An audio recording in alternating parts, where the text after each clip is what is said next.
एगो आप लोग के हम चैता सुनावतनी, जरूर पसंद आई आप लोग के। तो देखिए यही चैत के महीना में एक जना के पति परदेश वाले हैं और मेहरारू कहतिया कोना भाव में कैसे कहती है, यही चैत के महीना में यही चैत के लहर उठल है ये भैया कहाँ देत ह का। हे रामा पिया परदेसिया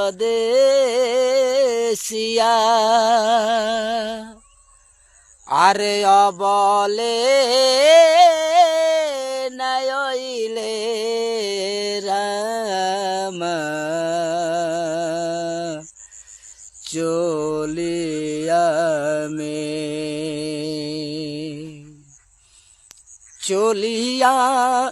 में जो बना फूलैले ए राम चोलिया में।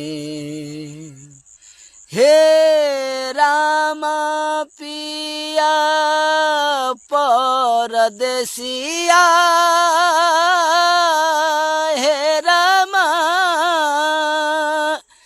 पिया परदेसिया अबले नयले रामा चोलिया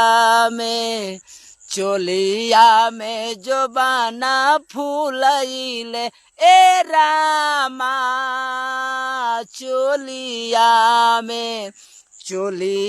में जो बना फूलैले ए रामा चोलिया में जो बना फूलैले ए रामा चोलिया में जो बना फूलैले ए रामा चोलिया में। हे रामा पिया परदेसिया हे राम पिया परदेसिया अबले नयले रामा चोलिया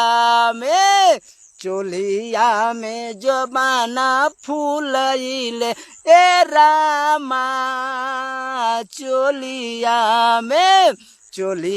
में जो बना फूलैले ए रामा।